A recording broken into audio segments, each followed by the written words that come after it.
Hi అండి, నమస్తే. ఇప్పుడు టాటా మ్యాజిక్ రేడియేటరు ఏ విధంగా ఉంటే మనం మార్చాలా, అది ఏ మోషన్లో ఉంటే, ఇప్పుడు చూడండి ఈ జాలీలు ఉన్నాయి కదా, మొత్తం బెండ్ అయిపోయాయి.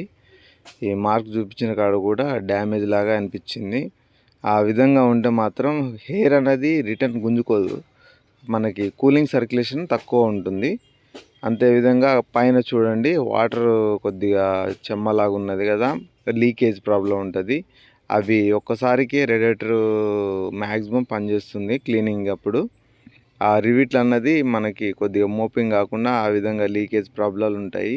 ఈ విధంగా ఉన్నప్పుడు మార్చుకోవాలి రేడియేటర్.